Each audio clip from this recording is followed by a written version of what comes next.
උතුම් වූ ධර්මදේශනය ප්‍රඥා නාලිකාව තුළින් විකාශය කිරීමට ප්‍රචාරය කිරීමට ධර්ම දානය සිදු කිරීම සඳහා මැල්සිරිපුර එරමුදුගොල්ලේ පදිංචි BGH බණ්ඩාර මහත්මයා සහ ස්වර්ණා වික්‍රමාරච්චි මහත්මිය විසින් මෙම උතුම් වූ ධර්මදේශනාව සඳහා බැතිබර දායකත්වය දරා තිබෙනවා. උතුම් වූ ධර්ම දානයන්ගෙන් ජනිත වන්නා වූ මහා පුණ්‍ය ශක්තියින්ගෙන් මැල්සිරිපුර එරමුදුගොල්ලේ ගුරු නිවසේහි පදිංචිව සිට පරලෝසපත් වූ විශ්‍රාමික විදුහල්පති C වික්‍රමාරච්චි පියාණන්ටත් මෙරායා රණසිංහ මෑණියන්ටත් කොත්මලේ තිස්පනේ කොටුවේ ගෙදර පදිංචිව සිට පරලෝසපත් වූ BG උක්කු බණ්ඩාර පියාණන්ටත් දැල්පිටියේ ගෙදර පුංචි මහත්මයා මෑණියන්ටත් සසර දුක් නිමා කර ධර්මාවබෝධයෙන් නිර්වාණය සාක්ෂාත් කර ගැනීමට හේතු වාසනා වේවා. දෙපාර්ශවයේම ඥාති හිත මිත්‍රාදීන් පින් බලාපොරොත්තුව පසුවන්නේ නම් මේ පුණ්‍ය කුසල් අනුමෝදන් වේවා. සුජීවත්ව සිටින දූදරු ඥාති හිත මිත්‍රාදීන් මේ පින් බලෙන් සුඛී සුවපත් භාවයෙන් ධර්මාවබෝධය ලබත්වා. ගෞරවනීය දේශකයාණන් වහන්සේට නිදුක් නිරෝගී සුවපත් භාවය ලැබේවා. මේ භවයේදීම ධර්මාවබෝධයෙන් ප්‍රාර්ථනාවන් ඉටුවීම මේ පුණ්‍ය ධර්මයන් හේතු වාසනා වේවා. ලෝකවාසී සියලුම ජනතාවට කොරෝනා වසංගත තත්වයෙන් සුවපත් වීමට මේ උතුම් ධර්ම දානමය පුණ්‍ය මහිමය හේතු වාසනා වේවා කියා බලාපොරොත්තු වෙනවා. එසේම වේවා කියා ආශිර්වාද කරනවා. නමෝ තස්සේ භගවතෝ අරහතෝ සම්මා සම්බුද්දස්සේ නමෝ තස්සේ භගවතෝ අරහතෝ සම්මා සම්බුද්දස්සේ නමෝ තස්සේ භගවතෝ අරහතෝ සම්මා සම්බුද්දස්සේ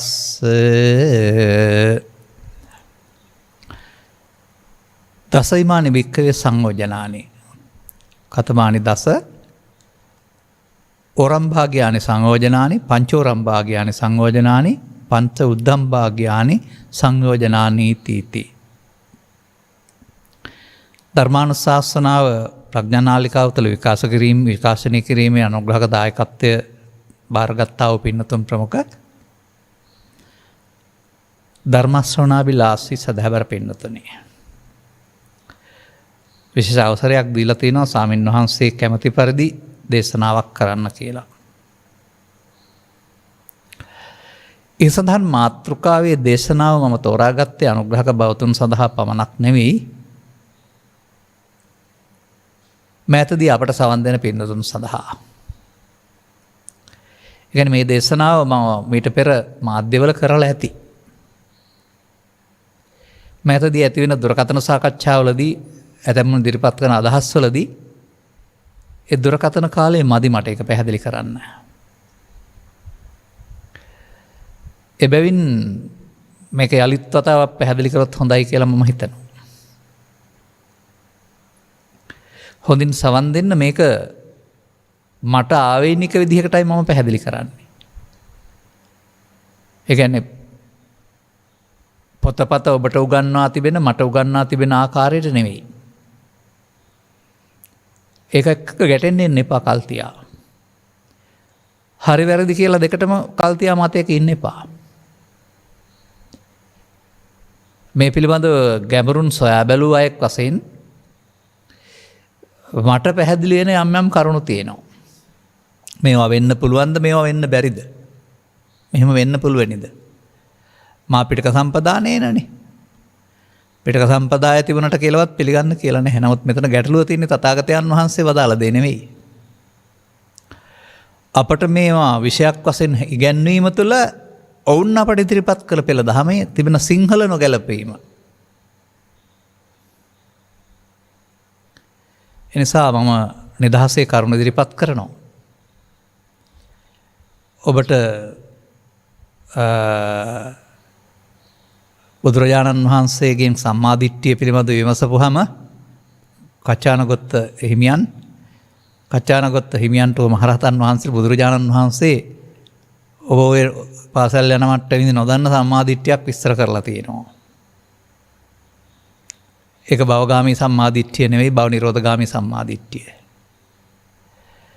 අපේ මේ උත්සාහය මේ සමාජයේ බහුතරයක් සවන් දෙන අය හොයන අය මේ භව නිරෝධගාමී සම්මාදිට්ඨිය නැත්නම් ආර්ය සම්මාදිට්ඨියට ගෙන ඒව නැත්නම් මඟ පෙන්වීම.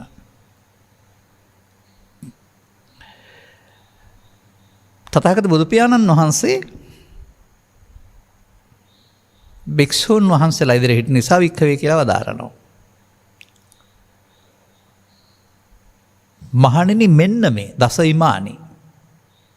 මේ ඉමානි කියන්නේ මෙම බහුවචනෙන්. මහණෙනි මේ සමයෝජන බැමි 10ක් තියෙනවා. නමුත් ඒක ඊට පස්සේ උන්වහන්සේ පහට කඩනවා. පංච ඕරම්භාගයානි සංයෝජනානි. ඕර නැමැති භාගයට බැඳෙන 5යි. පංච උද්දම්භාගයානි සංයෝජනානි උඩ නැමැති භාගයට බැඳෙන 5යි. මේකදී මම මෙහෙම ඉදිරිපත් කරන්නම්. ඔය සමහර ගම්වල තියෙනවා ගමේ හදාන ඉන්නවා ගෙවල් දොරවල් කලක් මේවා ගොවිතැන් කරනවා නිස්සාර වෙනවා. ඊට උඩ පැත්තේ තියෙනවා කඳු වැටිය තාම සුරක්ෂිතව. නමුත් ඉඩකඩම් මැද වෙනකොට උන් ඉඩම් කොටාන උඩට යනවා. එතකොට ගමේ භාගයක් පල්ලේ ගම් උඩ. ඒ පල්ලේ භාගය සහ උඩ භාගය කියලා කියන තැන් ලංකාවේ කීයක් තියෙනවද දන්නේ නැහැ. එකම ගම තමයි. නමුත් භාගයක් පල්ලේ හා භාගයක් උඩ. ඒ වගේ මේ සංසාර චක්‍රය මේ සංසාරය. මේ සත්වයා තමන් රැස් කරන කර්මයන්ට අනුව ඇවිදින සංසාර ස්වභාවය තමයි මේ ඕර උද්ද කියලා බෙදලා තියෙන්නේ. ඒ අනුව තථාගතයන් වහන්සේ මේ භවය මේ සත්වයා පවෙන් පිනෙන් ධානයෙන් සසර ප්‍රතිසන්දි ගන්න භවය කාම රූප අරූප කියලා 3 භවයකට බෙදනවා. කාම භවයේ සත්වයා අලවන සංයෝජන 5ක් තියෙනවා. රූපාරූප භවය දෙකට සම්බන්ධ ඒ දෙකම එකක් වශයෙන් ගත්තාම සංයෝජන 5ක් තියෙනවා.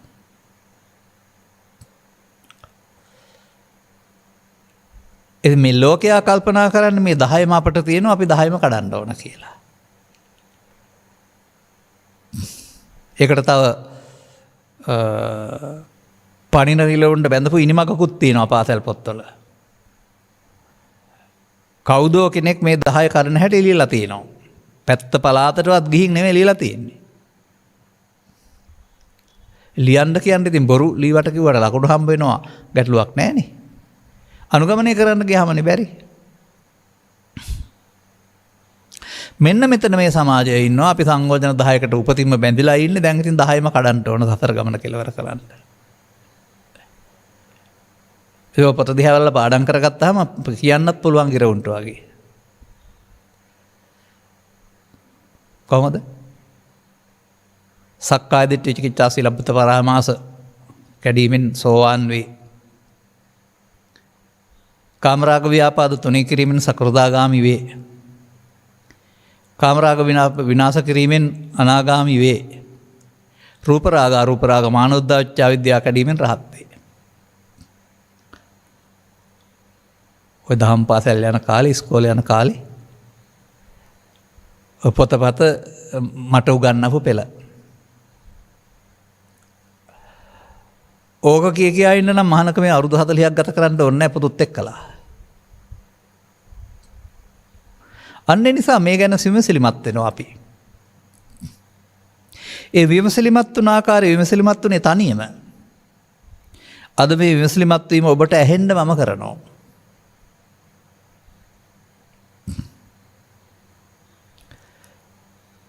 ඇයි මේ භව දෙකක් හැදුන කියලා ඉස්සෙල්ලා තේරුම් ගන්න.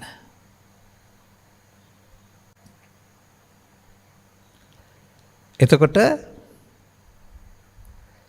මිනිසා අතින් කරන කර්ම දෙකක් තියෙනවා පව්කම් සහ පින්කම් කියලා. මේ දෙක අයිති වෙන්නේ කර්ම විපාකවල කාම භවයට. කර්ම රැස් කළොත් විපාක. එතකොට පාප කර්මයේ හෙවත් අපුණ්‍යාවි සංකාරයේ අනාගත විපාකයක් තමයි කයස්ස වේදෝ පරම්මරණ දුක්ගති. කාම දුගතිය. 108 වැදෑරුම් කීක බෙද බෙද ඉන්න වෙලාවක් නෑ අපි කියමු 4 අපාය කියලා. මොකද බෙදන්න ඕනේ. යන්න නෙමෙයිනේ පතරාපා ගත වෙන්න බෙදලා පාඩම් කරන්න ඕනේ. නොයා ඉඳලා ඉගෙන ගන්න ඕනේ. ඊළඟට සැප දුක් සහිත මිනිස් භවය කම් සැප සහිත දිව්‍ය ලෝක සදිව්‍ය ලෝකය කාම සුගති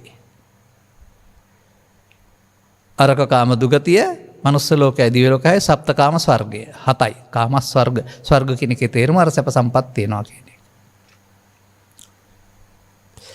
මේ ඇසයි කනයි නාහයි දිවයි කයයි කියන පහට එන දේවල් හොඳයි සැපයි සාන්තයි කියලා පිනවන්න ඇලෙන්න ගියාපුවම ඒ උපාදානය තුළ තමයි මේ අනාගත පැවැත්ම සිදු වෙන්නේ.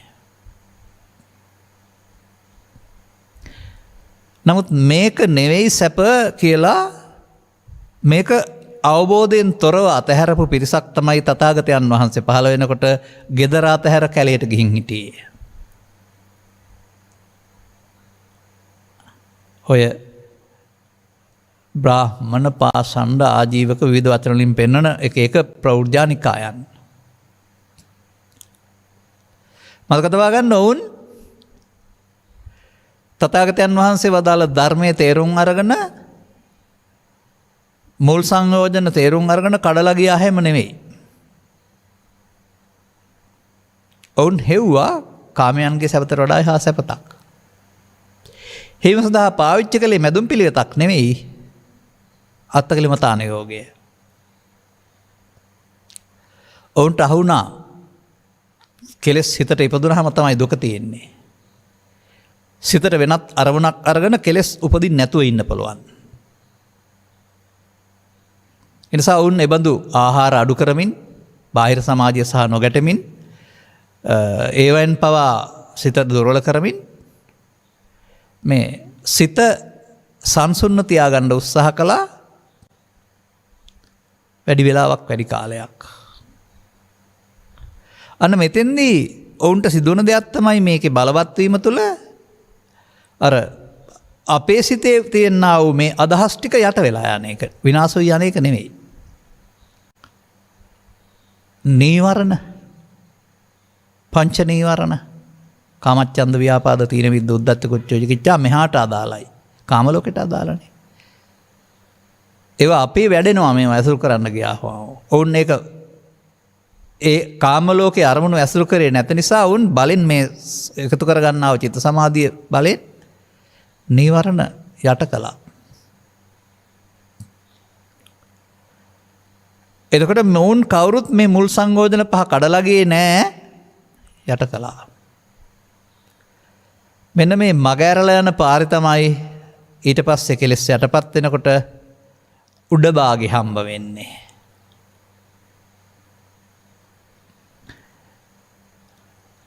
ඔවුන් ඒකට බැඳුනෙත් බැඳෙන බව දන්නේ නැති නිසා. මොකද මේ බැඳෙන ආකාරය දැනගෙන නෙමෙයි යෝන් ගියේ. අපි තමයි මේක බැඳෙන ආකාරයේ ධර්මය අහලා තේරුම් අරන් යන්නේ.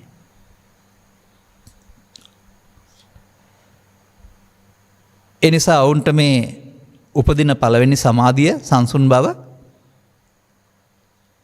ලෞකික රූපාවචර සමාධි කියලා කියනවා.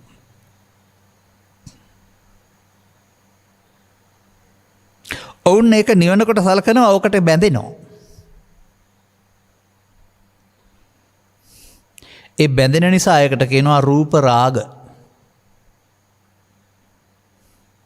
රූපාචර ධානයේ නිවනකට සලකා ඇලීම රූප රාග.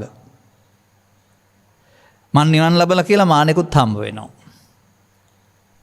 ඒ විතරක් නෙමෙයි නොසන්සුන් මේ බිඳ වැටෙනේවනේ මේවා. ඒ බිඳ වැටෙන තේ ඉඩ කඩ තියෙන නිසා උද්දච්චක් තියෙනවා. මේක මමත්වෙන් ගත්ත මුලාව තමයි මේ රූප රාග මාන උද්දච්ච අවිද්‍යාව. එතකොට 4යි 5ක් නැහැ. රූපාවචර ධානයට ඇලුන ගැටුණ අය ගාව මේ සංයෝජන 4 තියෙනවා. ඔය ඔබ බොහොම අමාරුවෙන් පාවිච්චි කරන්නේ අපි ධර්ම ඉගෙන ගන්නකොට ඥායන්න තියෙන වචන ටිකක් මට ළමයින්ට පාඩම් කරන්න ගියාමත් ළමයි hina වෙනවා. කියා ගන්න බැරුව. ආකාසානං ඡායතනේ විඥානං ඡායතනේ ආකින්චඤ්ඤායතනේ නේව සංඥානා සංඥායතනේ. 4ම හම් වෙන්නේ එකක්.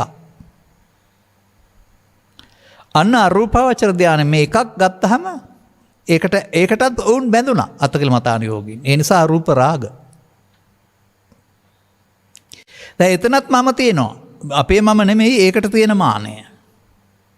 දැන් මේ ඕරම්භාගිය වල මානය තව මම කතා කළේ නෑනේ මේ පාරේ ගිය නිසා මෙහෙම කියන්නේ. ඒකත් බිම වැටෙනවා. මෙහෙදි පිරෙහෙන්න ඉඩ තියෙනවා. ගියන් පස්සේ නම් පිරෙහෙන්නේ නෑ ආපහු ගෙවෙන කල ඉන්න වෙනවා. ඒ නිසා ඒකෙත් උද්දච්ච තියෙනවා. ඒකෙත් අර භව චක්‍රය තුළ නිසා දුරු නොවුන අවිද්‍යාවක් තියෙනවා. අරූපරාග මානුද්දච්ච අවිද්‍යාව. එතකොට උද්දම්භාගිය සංයෝජන පහ රූපරාග මානුද්ද අවිද්‍යාව වශයෙන් රූපී ධානයට 4යි අරූපරාග මානුද්දච්ච අවිද්‍යාව වශයෙන් අරූපී ධානයට 4යි පහක් නෑ 4 තියෙන්නේ. කල්පනා කරලා බලන්න ඕන.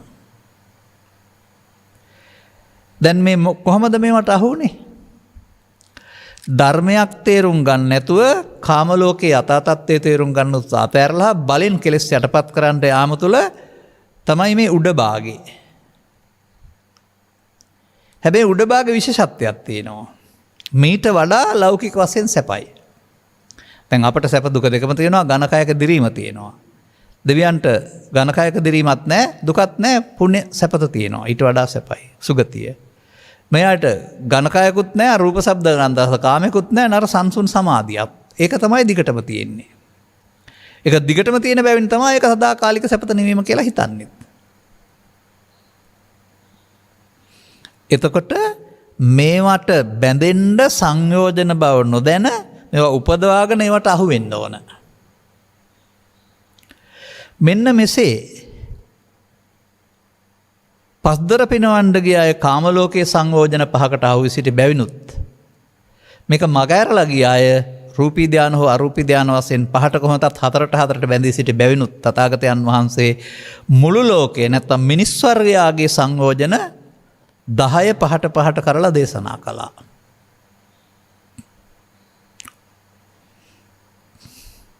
මතක තියාගන්න. දැන් සංයෝජන කියන්නේ මොකද්ද? සංයෝජන කියන්නේ ඒක ඇසුරු කිරීම තුළ සසර සමග බන්ධනයක් ඇති කරන. කොහොමද මේ සසරට බැඳෙන්නේ? අර අපි කතා කරන්නේ උපදී නිධානා පබවන්ති දුක්ඛා, මේ නිධානා කියලා. යලිත් හට ගැනීමට හේතුවක් නිදන්ගත කිරීම නිදානා. යලිත් හට ගන්න හේතුවක් චිත්තාභ්‍යන්තරයේ සැඟවීම සංයෝජනය.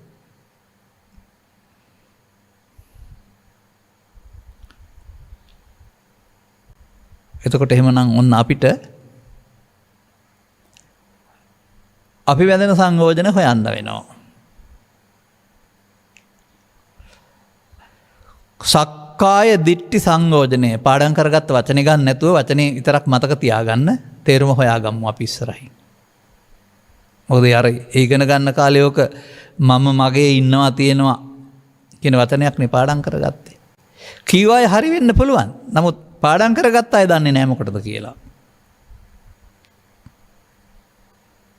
ඒ නිසා අපි සංයෝජන සූත්‍රය වගේම සක්කාය සූත්‍රය හරි ධම්මදින්නා සූත්‍රය හරි අසුරු කරගන්නවා. සක්කාවංච වූ භික්ඛවේ දේසිස්සාමි සක්කාය නිරෝධගාමිනී පටිපදංච සක්කාය සූත්‍රයෙන්. ආර්යයන්ි සක්කාය කියලා කොපමණකින්ද සක්කාය කියලා කියන්නේ? ධම්මදින්නා චුල්ලවේදල්ල සූත්‍රයෙන්. අන්න ඒ තැන් වලින් අපිට මූලාශ්‍ර සහ ආලෝකය සපයා ගන්න වෙනවා. ඔය කියන මම මයන්න මමද, අපි මේ කතා කරන ශරීරයේ මමද, ඊට එහා ගිය දෙයක්ද? මෙතන ලෝකෙට වැරදුනා. ඔවුන් සම්මත සමාජයේ මම යන්න පාවිච්චි කළා කයට. අදටත් කතා කරාට කමකුත් නැහැ. ඔබේ නම මොකක්ද? මගේ නම කියලා කියන්න වෙනවනේ. නමුත් මේ කයට මම කියන එක නෙමෙයි බුදුරජාණන් වහන්සේගේ මම මගේ හැඟීම හේවත් සක්කාය දිට්ඨිය කියලා කියන්නේ කියන එක දන්නේ නැත්නම් ඉගෙන ගන්න අලුතෙන්. දන්නේ නැත්නම් ඉගෙන ගන්න. මේ ජීවිතය තුළ අපි කරන වැඩේ ගැඹුරින් බලපුවාම ජීවිතේ එකක් වුණාට අපි මේ කරන්නේ අරමුණු රස විඳීමක්. රූපේ, ශබ්දේ, ගන්ධේ, රසේ, ස්පර්ශේ, කල්පනාව මේවා හිතට එන දේ රස විඳීමක්. මම නම් කියන්නේ කොරවක්ක කොලින් කොලේට යනවා වගේ අපි අරමුණෙන් අරමුණට යනවා. ඇසෙන් කනට, කනෙන් නාසයට, නාසෙන් දිවට, කයෙන් නොගියට, කකුලින් දෙකෙන් නොගියට අරමුණෙන් අරමුණට යනවා.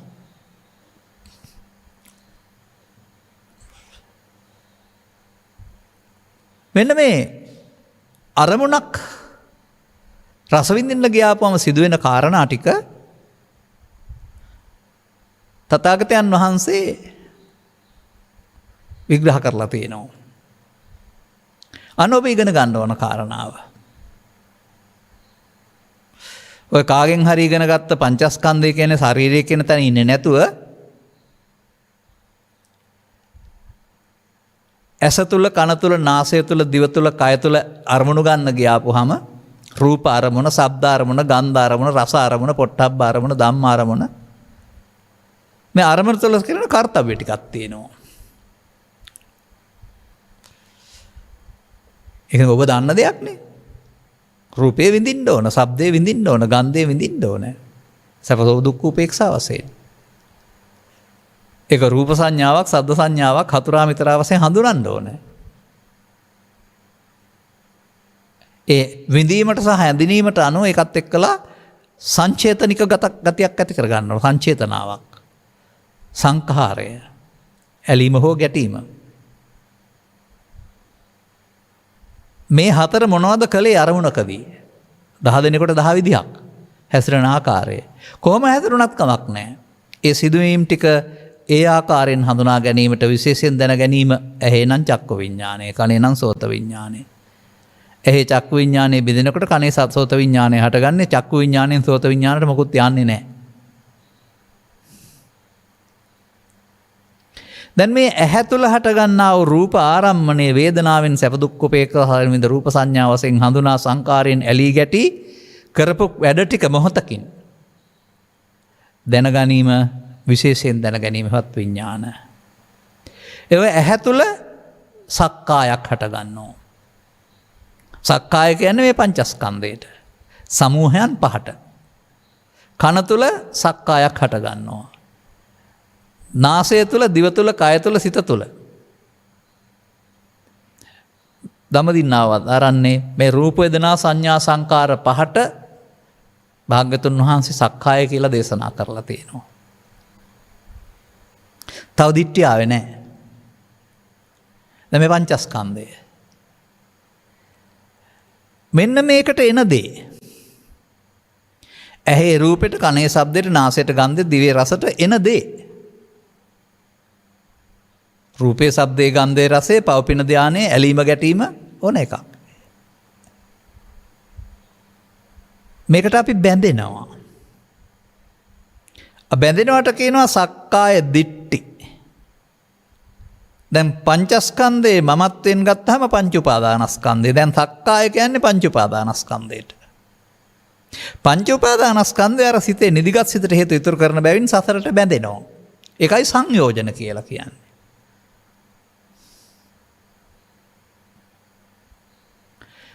දැන් පංචස්කන්ධයේ සංයෝජනයක් වෙන්නේ නැහැ. පංචස්කන්ධයට සක්කාය කියන්නේත් නැහැ. මේ පංච උපාදානස්කන්ධා තිච්චව කතමේ සක්කාය පංච උපාදානස්කන්ධා තිස්ස වචනීය. ඒකට කියන්නේ පංච උපාදානස්කන්ධය කියලා. දැන් පංචස්කන්ධයේ පංච උපාදානස්කන්ධය හඳුනා ගන්න නැතුව ඔබට සක්කාය දිට්ඨිය බැඳෙන හැටි හා කැඩෙන හැටි තේරුම් ගන්න පුළුවනිද?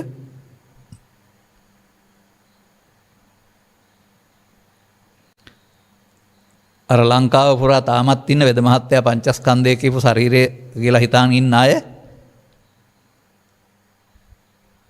බලන්න ගිහින් මේ සූත්‍ර නැවත අහලා. කය මෞකසින් බිහි ජීවිතාවසානයේ මැරෙනවා. පංචස්කන්ධය මොහොතක් පාසා එහෙන් කනට කනෙන් නාසයට නාසෙන් දිවට දිවෙන් කයට මාරු වෙමින් සහ ඇහැතුළමත් මොහොතක් පාසා ජායමානේසු ජීයමානේසු මියමානේසු හට ගන්නවා දිරනවා මිය යනවා.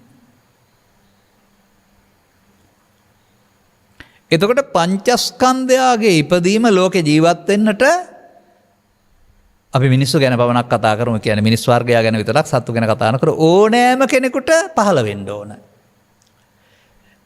ඒක තථාගත ධර්මයේ විග්‍රහ කිරීම සඳහා මේ වචනේ දුවට අනිත් අය තුල සිදු වෙන්නේ ඒක වෙනත් අර්ථ දාගත්තට කමක් නැහැ. දැන් මේ අරමුණක්නේ. දැන් අරමුණට එන එක්කලා ඇලෙන්නේ කොහොමද? අරමුණ ලෝභ නම් ඇලෙනවා, ද්වේෂ නම් ගැටෙනවා. පිළිකුල් නම් ගැටෙනවා, ආස නම් ඇලෙනවා. ගඳයි නම් ගැටෙනවා, සුවඳයි නම් ඇලෙනවා. පව නම් සමහරු ඇලෙනවා, සමහරු පින නම් ඇලෙනවා. ධාන නම් ඇලෙනවා.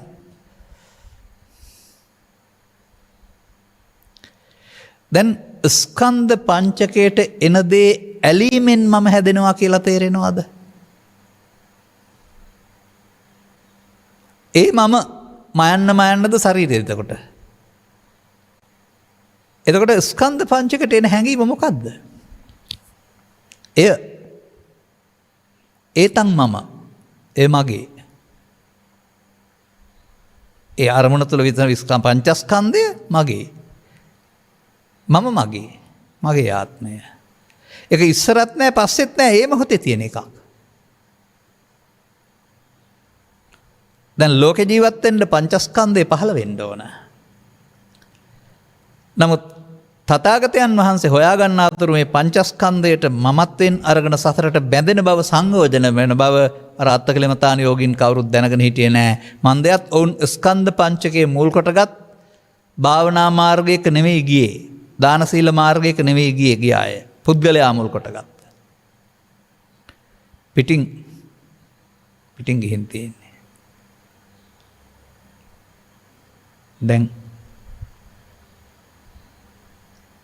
දැන් එතකොට ඔබට දවස පුරා මේ ඇසෙන් කනෙන් නාසයෙන් දිවෙන් කයෙන් උපදින අරමුණු වල මමත්වයෙන් ගැනීම කීයක් තියෙන්න පුළුවන්ද? තථාගතයන් වහන්සේ වදාළේ හිත හටගත්ත ගමන් නැසෙනවා. නිකම්ම හරියට වඳුරෙක් අත්ෙන් අතට පයින්නවා වගේ. එක අතක් අල්ලගෙන ඉඳලා එක අත ඇරලා අනික අල්ලා ගන්නවා. අරමුණ රූපයෙන් ශබ්දයට, ශබ්දයෙන් ගන්ධයට, ගන්ධයෙන් රසයට වඳුර පනිනවා වගේ මාරු වෙනවා. එතකොට මේ මාරු වෙනකොට හමාර වෙනවා නම් මොහොතක් පාසා කවුද යන්නේ? ස්කන්ධ පහෙන් පහට මෙලොවින් පරලොවට යන ආත්මේ කෝ?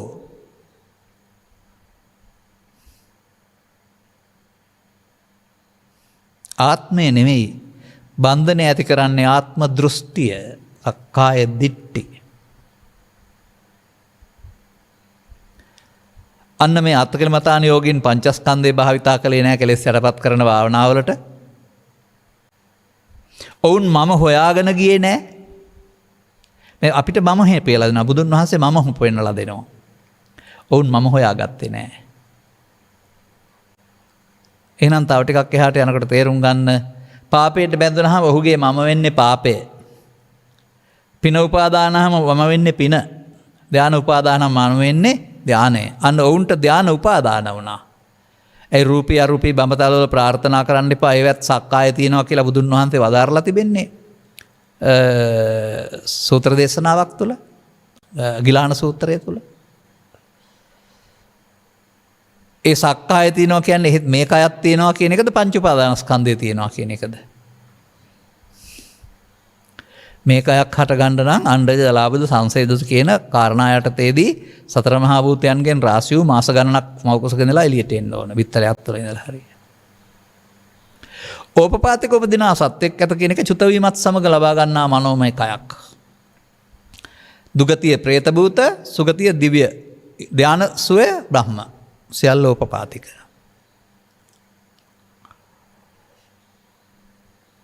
එක දෙයක් විතරක් පැහැදිලි කරනවා. මේවා පිළිබඳව මෙහෙම තේරුම් ගන්න නැහැ සමාජය. අපි වගේම ලෝකයක් අපාය, අපි වගේ ලෝකයක් දිව්‍ය ලෝකේ, අපි වගේ බ්‍රහ්ම ලෝකේ මිනිස්සු වගේ ඉන්නවා කියලා හිතන් ඉන්නේ. අපි හිතන විදිහ නේ. ඔබ විතරක් නෙමෙයි මේක කතා බහ කරන, කියන, දේශනා කරන, හැමකට අපට චෝදනා කරන අය පවා එහෙම හිතිනවා.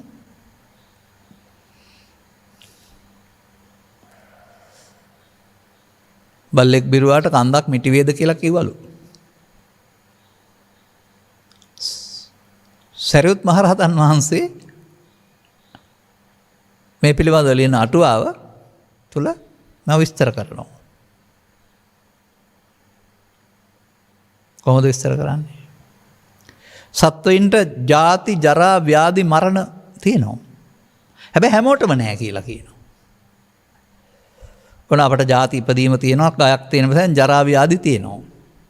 හැබැයි අවුරුදු 60ක් 70ක් මම වෙනකල් ලෙඩ හැදුන්නේ නැත්නම් ඔහුට ජරා නැහැ. නැත්නම් ව්‍යාධි නැහැ. හැබැයි ජීවිත අවසානයේ මරණය තියෙනවා. දෙවියන්ට ජාති තියෙනවා, ජරා නැහැ, ව්‍යාධි නැහැ, මරණ තියෙනවා. ඇයි ජරා ව්‍යාධි නැත්තේ කියලා අහපුවම කියලා දෙනවා. ඔවුන්ට පඨවි ආපෝ තේජෝ වලින් හදන ඝනකයක් නැති බැවින්. ඉතින් මේවා තේරුම් ගන්න ඕන නේද? ඝනකයක් නැති නිසා තමයි උපදිනකටම ලොකු. ඝනකයක් නිසා තමයි චුත වුණාම ආදාහනය කරන්න, බොම දානය කරන්න ආදාහනගාරයක් ඕන නැත්තේ. ඕපපාතික ප්‍රතිසන්දිය හැටි. නමුත් එහෙම ලෝකයක් නෑ නෙවෙයි. ඒකේ සැප දුක සැප නෑ නෙවෙයි. දැන් ඔබ නිදාන ඉන්නවා. ඔබට ලෝකයක් හීන ලෝකේ තියෙනවා. අපට ඒක නෑ. නමුත් ඔබට ඒකේ සැප දුක නැද්ද? ඒක සැපතක් තියෙනවා උපරිම විඳි, දුකක් තියෙනවා විඳි. එතකොට ඒක මේ ලෝකේ තියෙන එකක්ද? මේ ලෝකේ ආශ්‍රයෙන් ඔබේ සිතේ පහළ වෙන ලෝකයක් නේද? ඔබට තේරෙනවද මේ ලෝකේ ආශ්‍රයෙන් පව්පින් කරන්න ගිහින් බාහිර ලෝකේ තියෙන කාරණා නිසා සිතේ හදාගන්න ලෝකයක් තුල ඒ ලෝකයෙන් පරලෝ යනවායි කියලා මිනිස්සු? එනම් පෞකාර ලෝකයක් හදාගත්තාම ඒ ලෝකෙට වැටෙනවා. ඒක තමයි ගෙවෙනකන් අපාදුක විඳින්න වෙන්නේ. පින්කාර ලෝකයක් හදාගත්තාම දෙවියන්තර පින ගෙවෙනකල් ඒ කම්සැප හිතූ පැතූ පමණින් සියල්ල පහළ වෙනවා. දැන් මේවා තේරුම් ගන්න ඕනනේ. හරි. තව ටිකක් හොයාගන්න බලනවා අපි ඊට පස්සේ. දැන් මේ සංයෝජනයන්ට බැඳෙන්නේ ඇයි? මුලා වීම තුල. දැන් අපට තථාගතයන් වහන්සේ ධර්ම දේශනා කරලා ඉස්සරලා උගන්වන්නේ සංයෝජනයන්ගේ හැටි පෙන්ලා බැඳෙන්න මේ කඩන්න. අර අත්කලමතාන යෝගින් දැනගෙන හිටියේ නැතොර වෙනත් ආගමිකයන් දැනගෙන හිටියන අපි දන්නවා රූප වේදනා සංඥා සංකාර පහ හේ කනේ නාසයේ පහළ වෙන්නේ. ඒකට එන හැඟීම අල්ලගත්තාම ඒක තියෙන දෙයක් නෙමෙයි. ඒකයි දිට්ඨි කියලා කියන්නේ. දිට්ඨියේ බැඳීමේ ප්‍රතිඵලයක් වශයෙන් තමයි සසරට බැඳෙන්නේ. ඒ නිසා අපි ඒවට කියනවා ඕර සංයෝජන. මතක තබා ගන්න ඕන කාරණාව. දැන් එතකොට සසර ගමන නිමා කිරීම සඳහා අවශ්‍ය ගමනේදී සක්කාය දිට්ඨිය කැඩෙන්න ඕන. දැන් පංචස්කන්ධේ එන දේ මමත්වෙන් ගැනීමෙන් බැඳෙන්න කියලා දෙන්න බුදුහාමුදුරුවෝ හිටියේ නැති නිසා ඔවුන් සක්කාය දිට්ඨිය කඩාගෙනද ගියේ නැහැ. අතකල්මතාන යෝගින් නැහැ, කඩාන ගියේ නැහැ. අන්න ඒක තමයි අර ලෞකික ධාන මගින් කෙලස් යටපත් කරන සමාධි කියලා කියන්නේ වට. මෙහෙන් කඩාගෙන ගියේ නැති නිසා තමයි එහෙ තව එකකට අහු වෙන්නේ. කෙලස් යටපත් කරන ගිය අය තමයි ඒවට අහු වෙන්නේ. සමහරු රූප රාග, සමහරු අරූප රාග. නමුත් යාව සන්තා සමාපatti ආගන්තාරෝ පුනබ්බවං, සාන්ත සමාපatti තියෙනවා තමයි. විජය වික්ෂණී වැනි අය කියනවා. හැබැයි ආපහු පුනර්භවයකට එන්න වෙනවා. මන්දයත් අවිද්‍යාව දුරු කරපු නිසා. ඒ අවිද්‍යාව කියන පදේ අග තියෙන නිසා අපි ඔක්කොටම තියෙන්නේ අවිද්‍යාව කියලා තමයි මගෙන් ප්‍රශ්න අහන සමහර අය හිතන්නේ. ඒ අවිද්‍යාව අපට නෙමෙයි තියෙන්නේ, රූපාවචර අරූපාවචර ධානලාභීන්ට තියෙන අවිද්‍යාවක් ඒක. ඒක උද්දම්භාගීය සංයෝජනයක්. අපට උද්දම්භාගීය සංයෝජන ඉපදුනේ නැතුව කොහොමද අවිද්‍යාවක් තියෙන්නේ? හැබැයි මෙතන තියෙනවා වෙන අවිද්‍යාවක්. ඒකට තමයි සක්කාය දිට්ඨි කියලා කියන්නේ. මමත් මේ කල්පනා කළ එක තමයි සෝවාන් වෙලා, සකෘදාගාමී වෙලා, අනාගාමී වෙලා තවත් අවිද්‍යාවක් තියෙනවලු. එහෙම තමයි මේ කල්පනාවට වැටුනේ අපි මුලින්ම.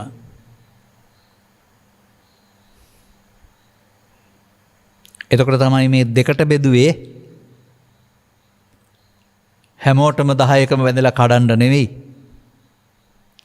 මේ පහට බැඳලා ඉන්න පුද්ගලයෝ මේ පහ යට කළොත් වැරදි පාරේ ගියොත් ඉතුරු පහෙන් 4කට බැඳෙනවා.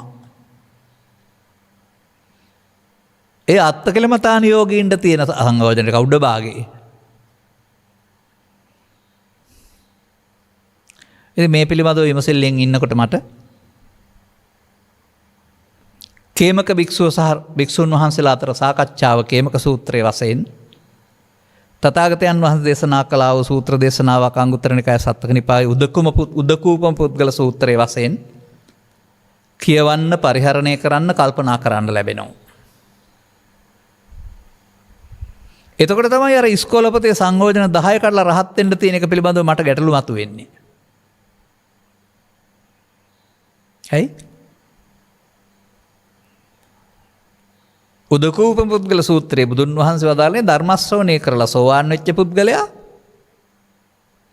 කාමරාග ව්‍යාපාද කර තුනී කර ගැනීමෙන් සකෘදාගාමී වෙලා කාමරාග ව්‍යාපාදක අනාගාමී වෙලා අනාගාමීව පරලෝකියොත් එimhe සුද්ධාවාස බඹලෝ උපදිනවා. තත්ත පරිනිබ්බායි. ඊතර සංයෝජන භාග කැඩිල්ලක් නැහැ. ආයෙනම් 10ක් කඩන්න තිබුණාට ඒගොල්ලොන්ට 10ක් තිබිලා නැහැ මට දැන් තේරෙනවා. ඊළඟට කේමක භික්ෂුව සම්බන්ධයෙන් භික්ෂුන් වහන්සේලා ඔබ වහන්සේ සීල සංස්කාර ධර්මයන් අනිදුක්ඛ අනාත්මය පිළිගන්නවද? ඔය පිළිගන්නවා. එහෙනම් ඔබ රහතන් වහන්සේ කෙනෙක්. අනේ නෑ. දැන් දිග විවාදයක්. මේ අසනීපෙලා ඉන්න කෙනෙක් සමග පණිවිඩ මගින් කරන විවාදයක් මේක. බැරි මෙතන හැරමිටියක් තරම් යනවා. ගිහින් කියනවා සක්කාය දිට්ඨිය විචිකිච්ඡා සිලබ්බත පරාමාස කරනකොට අර සසර ඉන්න දිගට යන කෙනෙක් වෙනකොට ස්කන්ධ පහෙන් පහට මරණයක් තෙහිඳ සසර බන්ධනය කැඩෙනකොට අර සංයෝජනය වෙන්න එක කැඩෙන්න පටන් ගන්නවා. තව විචිකිච්ඡා සිලබ්බත පරාමාසත් ටිකක් පැහැදිලි කරන්නම් කල් තිබුණොත්. දැන් ඊට පස්සේ අනුගමනීය ප්‍රතිපදාවේ කාමරාග ව්‍යාපාද තුනී කිරීම විදර්ශනාව කියලා කියන්නේ. විනාශ කිරීම විදර්ශනාව කියලා කියන්නේ. දැන් විනාශ වෙනකොට ආපහු කාම භවයට එන්න හේතු නැහැ. නමුත් උන්වහන්සේ පෙන්වනවා අනාගාමී සහ රහත් අතර මෝහය තියෙනවා. අනාගාමී රහත් අතර රූප රාග අරූප රාග මානුද්දත්‍ය අවිත්‍යාව තියෙනවායි කියලා කේමක සූත්‍රේ නැහැ. තව උන්වහන්සේ රහතන් වහන්සේ කෙනෙක් නොවෙන්නේ පිරිනුවන් වැටලත් අනාගාමීව බඹලුව ගිහිනුත් නැහැ මෙහෙ ඉන්නවා. අනාගාමී රහත් අතර තියෙන්නේ ලෝභ නැති, දේශ නැති, මෝහය දුරු කරන්න විතරයි. අර පහකෝ එතකොට ධර්මයේ තේරුම් අරගෙන ආර්ය මාර්ගය යන අයට අර පහකෝ ඒ පහ තිබුණේ කාටද? මේ පහ යටපත් කරපු අයට අත්කලමතාන යෝගීන්ට. ඒ පහ ඉපදුනේ කොහොමද? ගෙදර ඉඳලා කාමාරවණු විඳින්න ගිහින්ද? නෑ. කාමාරවණු බලෙන් යටපත් කරලා ඒවැ හිස්සසාර බව, ශූන්‍ය බව දන්නේ නෑ, පංචස්කන්ධය අනාත්මය දන්නේ නෑ. සංසුන් සමාධියක් හදාගත්තා. මේක කරන්න නම් ආහාර අඩු කරලා සමාජය අතහැරලා මොන ගෙහිම් අතහැරලා කැලේටම යන්න ඕන. අද තියෙන කැලෑවලවත් කරගන්න බෑ. ඒ කාලේ විශාල කැලෑ තිබිලා තියෙනවා. මේ කියන විදිහට සංයෝජන 10 කරලා සසල දුක් කෙලවර කරන්නම් මේ ගිහි ඔක්කොටම හාමුදුරුවෝ ඔක්කොටමත් කැලේ යන්න වෙනවා අරවා උපදවා ගන්න. ඊතුරු රූප රාග උපදවාගෙන කඩන්න වෙනවා. දැන් දැනට උපදවාගෙන නැහැනේ. ඒක අතහැරලා ඊට පස්සේ අරූප රාග උපදවාගෙන ආයෙ කඩන්න වෙනවා. මේ විහිළුව තේරෙනවද ඔබට? ඒක නිසා වෙන්න ඇති මතයක් තියෙන්නේ මේ ගෙදර ඇරලා යන්න විදිහක් නැහැ. ඉතින් කැලේට යන්න බෑ හින්දා සංයෝජන කඩන්න බෑ. අනාගත හාමුදුරුවෝ බුදුහාමුදුරන්ගේ සාසනෙට නිවන් කල් දාපුවම ලේසි. මේ අපි නොදන්නකමින් තමයි මේ සංයෝජන බැඳිලා තියෙන්නේ කාම ලෝකෙට. දැනගන්නකොට කඩන්න පුළුවන් වෙනවා. අරාය කෙලස් යටපත් කරගෙන නිසා අත්කලමතාන යෝගීන් තමයි අරවට බැඳුනේ. අපි යන්නේ යට කරගෙනද කඩාගෙනද? යට කරන ගියාට උඩ 4ක් හම්බ වුණාට කඩාන යනකොට උඩට යන්න දෙයක් නැහැ උද්දම්භාගිය නැහැ. අර උදකූපමතු සූත්‍ර පුද්ගල සූත්‍රයේ සහ කේමක සූත්‍රයෙන් පෙන්වන රහස එකයි. මේවා පිළිබඳව විමර්ශනයක් නොකළ අය පාඩම් කරන්න පෙළපතක් දීලා ඒකට පෙළක් හදලා දීලා ඒක ඇත්ත කියලා පාඩම් කරගෙන මොනතරම් බෞද්ධ පිරිසක් අමාරුවේ වැටලා ඉන්නවද? අපෙන් අහනවා. ඒක අවිද්‍යාව. අවිද්‍යාව අපිට තියෙන එකක් ඈ උද්දම්භාගිය සංයෝජනයේට තියෙන එකක් නේ. ඒක මෙතන තියෙන්නේ. මෙතන මම පෙන්නන්නම් අරමුණක් පාසා තණ්හා උපාදාන භව වීම අවිද්‍යා සංකාරයයි කියලා. ඒක අරමුණක් තුල තියෙන දෙයක්. අවිද්‍යාපත්‍ය සංකාරානේ ඔක්කොම. ඉතින් පව් එකතු කිරීම අවිද්‍යාපත්‍ය සංකාරා නෙමේද? පින් එකතු කිරීම අවිද්‍යාපත්‍ය සංකාරා නෙමේද? ධාන කුසල් එකතු කිරීම අවිද්‍යාපත්‍ය සංකාරා නෙමේද? යංකින්ච දුක්ඛං සම්භෝති සබ්බං සංඛාරපච්චය. අபிසංකාර කියන්නේ සසරට බැඳෙන්න හේතු ඉතුරු කරනවට. එනම් පව තුලත් අවිද්‍යාපච්චය සංඛාරා. පින තුලත් අවිද්‍යාපච්චය සංඛාරා. ධාන තුල ඉපදුනොත් අවිද්‍යාපච්චය සංඛාරා. දැන් මේ සසර අමාරුනේ දික්කුනේ ගොඩ එන්න බැරුනේ මොකක් නිසාද? 10ම කඩන්න ගිය නිසානේ.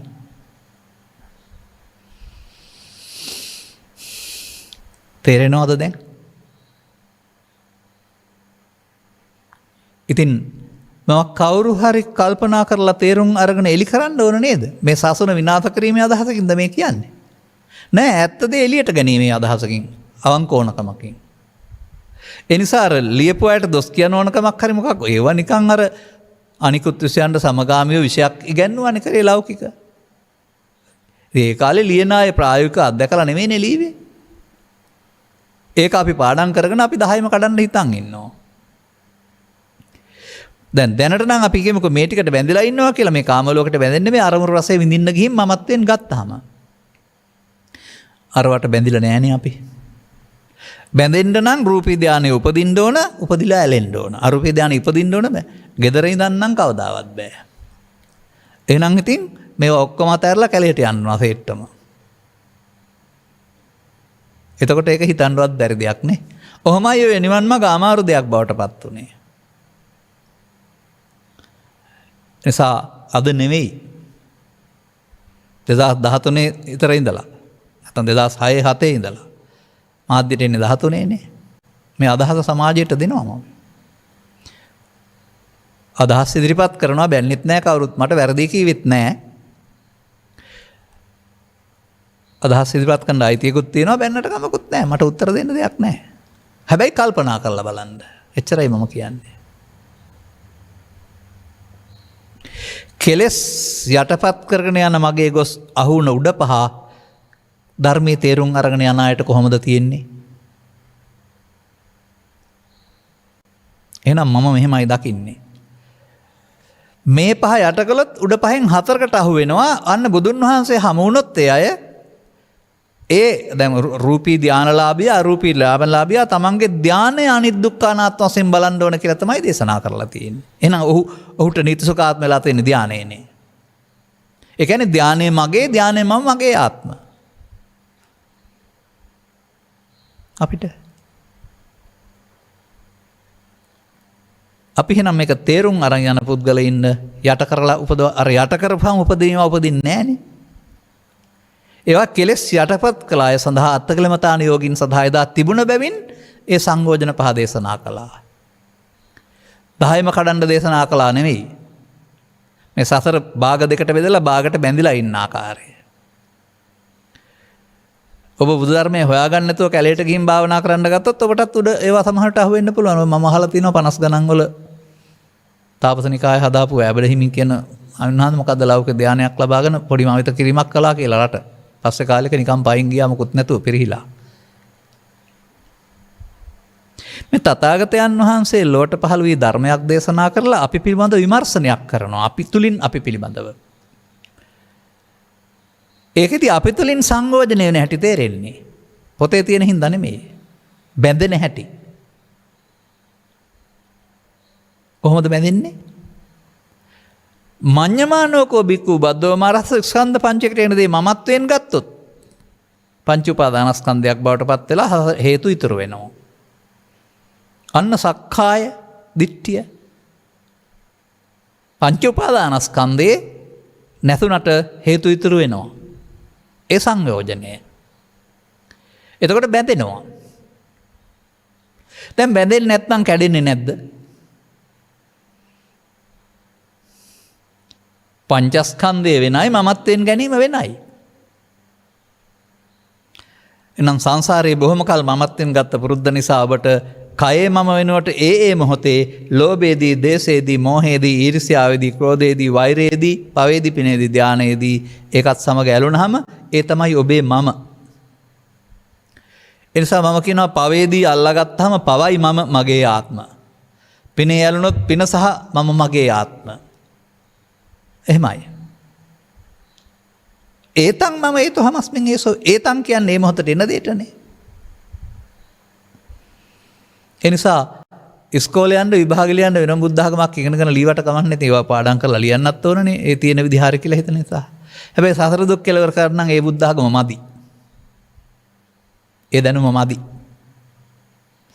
අන්න එතකොට මේවා විග්‍රහ කරන්නා වූ කල්යාණ මිත්‍ර සේවනයේ සද්ධර්මස්වණය යෝනිසෝ මනසිකාරයේ ධම්මානුධම්ම ප්‍රතිපදා ඒවා නැතුව නේද ඉස්කෝලේ ගියේ පාඩම් කරුවේ. සෝතාපට්ටි අංග වශයෙන් පෙන්ලා තියෙන්නේ. ඉතින් මේවා මෙහෙම ලියපු එකෙන් උනේ උනාට විශාල නොමග යාමක්. අදටත් මේවා බැඳුන අය ඊට පස්සේ අපෙන් අහනවා ප්‍රශ්න. ඇයි තේරෙන්නේ නැත්තේ මේක කවදාවත් කරන්න බැරි වැඩක් කියලා? බැඳෙන්නවත් බෑනේ. දැන් රූපාවචර ධානයේ උපදවා ගන්න නැතුව බැඳෙන්න බෑ. ඉස්සෙල්ලා උපදවා ගන්න බෑ. උපදවා ගන්නත් බෑනේ. කෙලෙසටපත් කරන්න නැතුව. ඒ නිසා ඒක මැදුම් පිළිවෙත නෙමෙයි. අත්කලමතාන යෝගීන්ට අහු වෙලා තිබෙන බැවින් ඔවුන්ගේ මේ ඔවුන් සසරට අහු වෙලා හිටියේ රූපී අරූපී ධානවලදී. ඒක කඩන්න තමයි උන්වහන්සේ උන්ට ඒකානිත් දුක්ඛානාත්ම වශයෙන් දේශනා කළේ. අපට කොහොමද තියෙන්නේ? ඉමේ පංච උපාදානස්කන්ධය අනිච්ච දුක්ඛ. එතකොට ඒක රූපී ධානයේද අරූපී ධානයේද ඇසේ කනේ නාසයේ දිවේ කයේ අරමුණු තුළ උපදින එකද?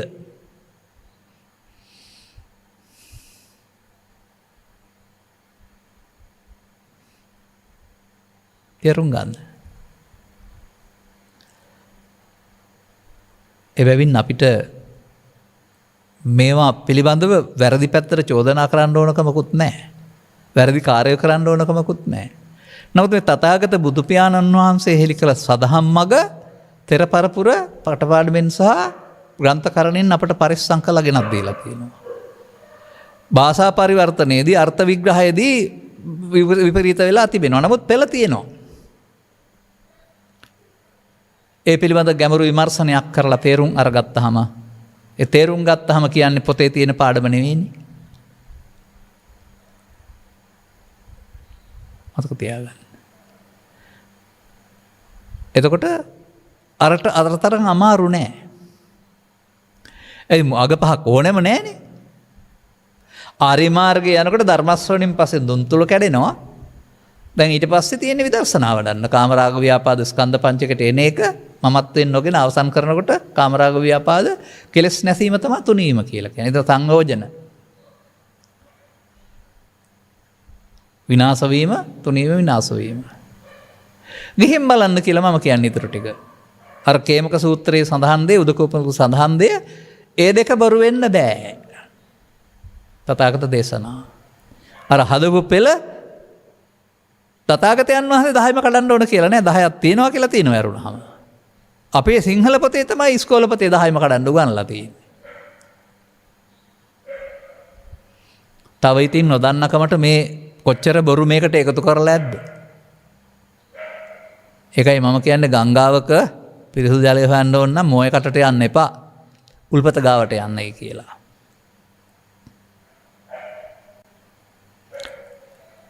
දැන් තව ටිකක් පෙන්වන්නම් සීලබ්බත පරාමාස සහ විචිකිච්ඡාව පිළිබඳවත්. අපි ඉපදුනේම පුද්ගලය වශයෙන් අපිට සිල් හම්බ වුණා පහේ සිට උපසම්පදා දක්වා. මට පෙන්වන්න ස්කන්ධ පංචකයේ මුල්කට ගත්ත ශික්ෂාපදයක් කොහෙද තියෙනවද කියලා මේ උදේ ගත්ත සිල් අවසර වෙනකම් පුද්ගලයා ඉන්න නිසා තමයි රැකෙන්නේ. ආපහු ගන්න වෙන්නේ කැඩෙන නිසා. එතකොට සිංහලෙන් සීල වෘතයන්ගෙන් නිවන් ලැබීමේ ඇතැයි විශ්වාසය සිරබ්බත පරාමාසය අජවෘත ගෝවෘත සුනක වෘත. ලංකාවේ තියෙනව දෙකක්වත් නෑ. එහෙනම් අපිට සීලබ්බත පරාමාසය නැද්ද? නෑ. නිවන් ලැබෙන්නේ ස්කන්ධ පංචකයෙන් පංචකයට අනාත්මයේ කෙලස් නැසීමෙන්. උපාදාන නොවි අවසන් වීමෙන් තමයි නිවනට යන්නේ මොහොතක් පාසා. ස්කන්ධ පහෙන් පහට අනාත්මය බලනකොට. එහෙනම් ශික්ෂාපද රැක්කට ඒක වෙනවද? ශික්ෂාපද හොඳයි පුද්ගලෙක් වශයෙන් සංවරය. නමුත් ඒකෙන් මට නිවන් ලැබෙනවා කියලා හිතුවොත් ඔහු ළඟ තියෙන සීලබ්බත පරාමාසය. සිල් රැකීම වැරදි කියලා කියනවා නෙමෙයි. නමුත් වර්තමානයේ ගත්තාම ස්කන්ධ පහ විග්‍රහ නොවනහම ඉතින් හැමෝම ඉන්නේ ශික්ෂාපද සංවරයක් තුළ. අනිත් එක තමයි විචිකිච්ඡාව පිළිබඳ තියෙනවා ලවත් අර්ථකථනයක් කියන්න. මේක තියෙන තැනක් තියෙනවා. මේ විචිකිච්ඡාවක් සැකයක් නෑ කියන එක. ඒක වෙනත් විදිහකට තියෙන්නේ. දැන් තථාගතයන් වහන්සේ මංගල ධර්ම දේශනාවේදී උභෝවන්තේ අනුපගම්ම මජ්ක්‍ධිමා පටිපදා අත්කලමතාන යෝගේ කාමසුඛානික දෙකට යන්නේ නැතුව මැදුම් පිළිවෙත දේශනා කරනවායි කියලානේ. තවත් තැනක පෙන්නනවා. තවත් අන්ත දෙකක්.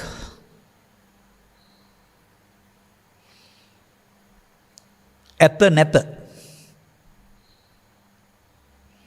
පව් නැත, පින් නැත, අපායක් නැත, දිවිලෝක මරණම උපදින්න නැත ඒක දෘෂ්ටියක්. සත්‍යයක් ඇත, පව් ඇත, පින් ඇත, විපාක ඇත, අපායක් ඇත, දිවිලෝකයක් ඇත, බ්‍රහ්ම ලෝකයක් ඇත තවත් දෘෂ්ටියක්.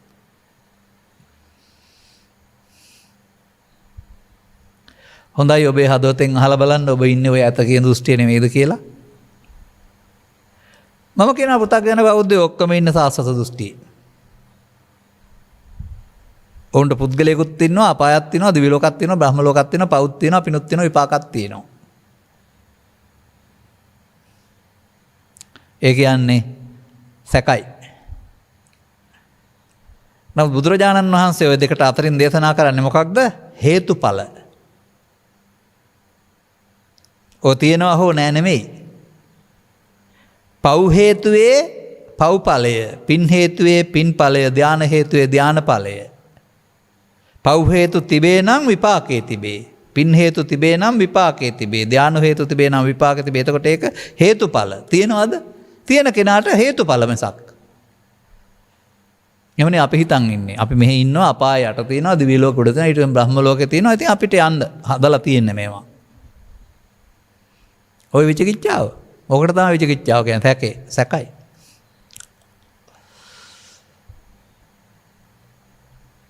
ඒ පිළිබඳව බොහෝම දුරදිග කල්පනා කරලා බලලා තමයි සමාජයට කියමින් ඉන්නේ මේ හේතුඵල න්‍යායානව. අපාය තියෙනවා නෙවෙයි, පව් රැස් කරන්න යන්න අපාය හදා ගන්නවා. හදාගත්තේ නැත්නම් එයාට යන්න අපායක් නැහැ. අනිත් අයට නැහැ ඒක. දිව්‍ය ලෝකේ තියෙනවා නෙමෙයි, පින් රැස් වුණාම උපාදාන වුණාම ඒ හේතුවේ ඵලයේ වශයෙන් හම්බ වෙනවා. බඹලෝ තියෙනවා නෙමෙයි, ධානය උපදවා ගත්තොත් එයාට තියෙනවා. මට පව් කරලා බඹලෝ ගිය හැකිද? පින් කරලා බඹලෝ ගිය හැකිද? නැහැ. එහෙනම් ඒ හේතුවේ ඵලනේ. හොඳයි, තථාගතයන් වහන්සේ හේතුඵලද දේශනා කළේ, හේතු නිරෝධයෙන් ඵල නිරෝධයද දේශනා කළේ? පව් හේතු උපාදාන වුණේ නැත්නම් මොනවද නැත්තේ? ඒ ඵලය නැහැ. පින් හේතු උපාදාන වුණේ නැත්නම් කුමක්ද නැත්තේ? ඒ ඵලය නැහැ.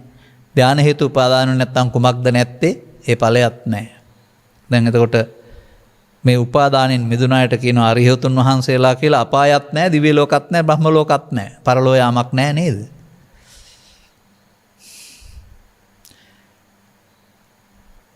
එතකොට තිබුණ නිසා ගියේ නැද්ද? හදාගත්තේ නැති නිසා පාර හැදුන්නේ නැද්ද? මං හරියට කනගාටු වෙන කරුණක් තමයි. අනවබෝධය තුළ අපි බෞද්ධකමේ හිටියට පෘථග්ජන භාවය තුළ බෞද්ධකමේ සාස්වතවාදයට අහු වෙලා ඉන්නේ. ඇත. ඒක දසවස්තුක සම්මාදිට්ඨිය හැබැයි. තථාගතයන් වහන්සේ ඇතත් නැහැ නැතත් නැහැ. අන්න අපට ස්කන්ධ පංචකය තුළ තථාගතයන් වහන්සේ හේතු පටිච්ච සම්භූතං හේතු බංගා නිරුද්ධ උගන්වනවා. ඒ තේරෙනකොට තමයි ඔය වැරදි මත සියල්ල තමන්ගේ හිතින් කැඩිලා යන්නේ. ආය කියනවා දැන් පළවෙනි වතාවට කරුණාම ආය සක්කාය දිට්ඨියක් නැහැ කියලා හිතන් ඉන්නවා. නෑ. සෝවාන් සිර රහත් දක්වාම සක්කාය දිට්ඨියට නොපැමිණ අත්තානු දිට්ඨින් ඌහච්චය මච්චත නොපැමිණීමෙන් අර තණ්හා උපාදාන භාවනුත් පැමිණෙනා උනේ නැත්තම් නොපැමිණීමෙන් අවසන් කරනවා.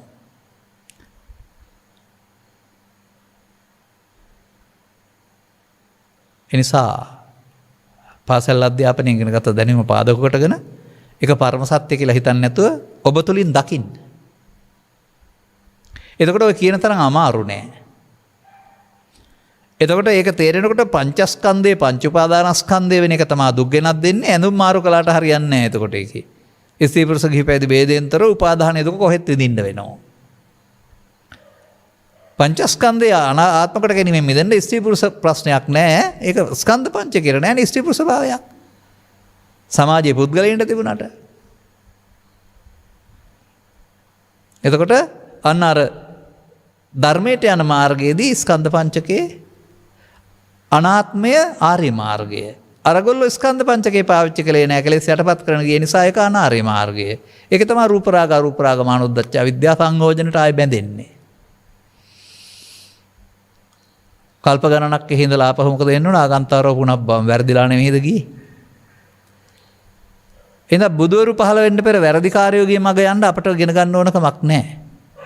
බුදවරු පහළ කළා වූ ධර්මයේ දේශනා කරලා තේරුම් අරගෙන මොහොතක් පාසා ස්කන්ධ පංචකේ මැරෙන නිසා ඒ මැරෙනකොට බැඳිලා මැරෙනවද නොබැඳි මැරෙන්න අරිනවද කියන මේ දෙක තේරුම් ගන්න වෙනවා.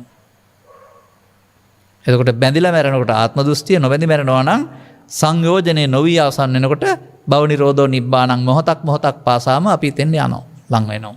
අච්චර අමාරු නෑ. අදාළ කරුණු පිළිබඳව විමතීන් තේරුම් අරගෙන අයින් කරගෙන විශ්වාසයෙන් යුක්තව අනුගමන ප්‍රතිපදාවකට ඇවිදින් ගෞතම සාසනය තුළ ඔබට උරුම නිවීම හිමි කරගන්න පුළුවන් පුද්ගලෙක් බවට පත් වේවායි කියන සුභාශිංසනය කරමින් මම අනුශාසනාව මෙසේ අවසන් කරනු ලබනවා. ධර්මානුශාසනාව රූපවාහිනියෙන් විකාශ කිරීම සඳහා බැතිබර දායකත්වයේ දරනු ලබන්නේ මල්සිරිපුර එරමුදුගොල්ල පදිංචි BGH බණ්ඩාර මහත්මයා සහ ස්වර්ණාවික්ක මහරජ මහත්මිය විසිනි.